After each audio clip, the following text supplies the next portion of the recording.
Bonsoir Laurent Larivière, Bonsoir j'ai Patrick. 5 minutes chrono pour vous parler de votre film Je suis un soldat. Je vous écoute. Attention, c'est parti. Laurent Larivière, quelle est la date de sortie de votre film? Le 18 novembre 2015. Donc ça approche, est-ce que vous êtes nerveux?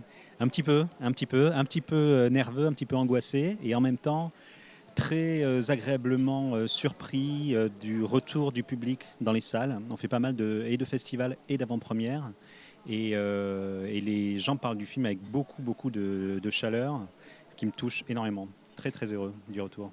Vous parlez de festivals au pluriel. Le premier d'entre eux a été le Festival de Cannes. Votre film a été sélectionné dans la section Un certain regard. Pour un premier film, c'est une formidable sélection. Ça fait quoi quand on apprend de la bouche de Thierry Frémaux, je De pense, Dominique Besnéard. et de Dominique Ouais, Besnéard, ouais. qui est votre producteur, un de Oui. vos deux producteurs.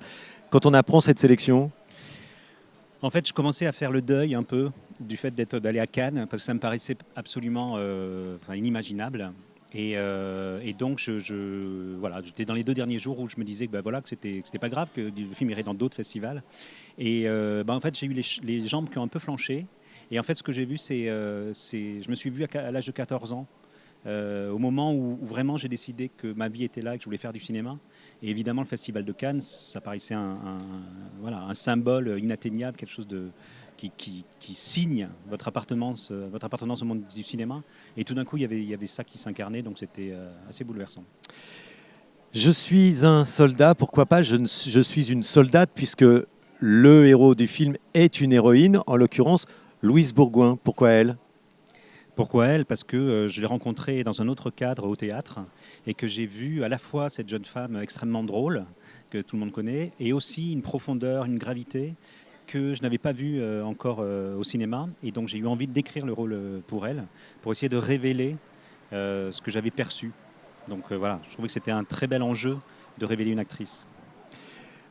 Anglade, Jean-Hugues Anglade, vous ne le révélez pas, mais on a l'impression de le retrouver sur grand écran. Est-ce que c'est pas une réussite supplémentaire pour vous? Ah si, c'est en fait Jean-Hugues, ce qu'il a apporté au rôle, c'est que le rôle, il est très très ambivalent, c'est-à-dire qu'il peut être extrêmement bienveillant, extrêmement doux, et à la fois d'une très grande cruauté.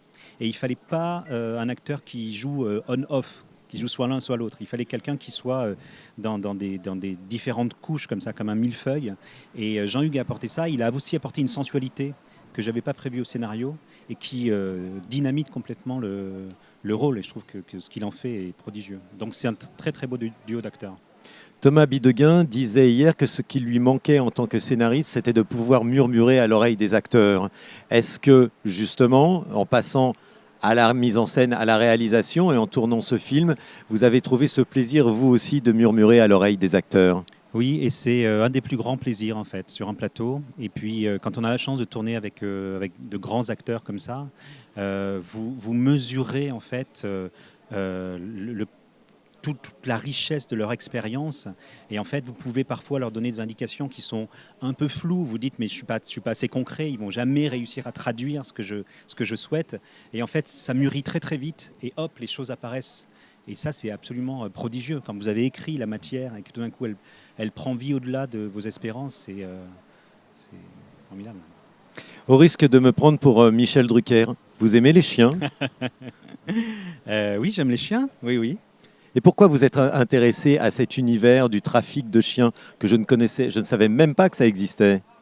Alors en fait, on est parti du personnage principal et de cette question, qu'est-ce que ça veut dire à 30 ans d'avoir le sentiment d'avoir raté sa vie et de retourner vivre chez sa mère à Roubaix. Là, on a mis le personnage dans un chenil parce qu'on avait envie de la mettre loin de ses rêves parisiens et de l'amener à être dans un boulot voilà, âpre, dur, bruyant.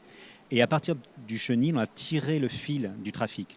Mais on n'est pas parti du trafic de chiens. Vraiment, le trafic de chiens, c'est un cadre, c'est un décor.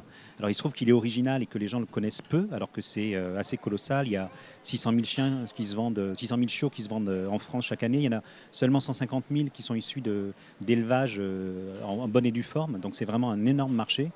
Et en fait, on s'est rendu compte que ce trafic-là et ce milieu-là devenait un peu une allégorie de la cruauté contemporaine. C'est ça qui nous a intéressés. Laurent Larivière, il me reste 10 secondes pour vous demander ce qu'on peut souhaiter à votre film. Énormément d'entrées, un public heureux. Le 18 novembre. novembre. Merci beaucoup, Laurent Larivière. Merci à vous.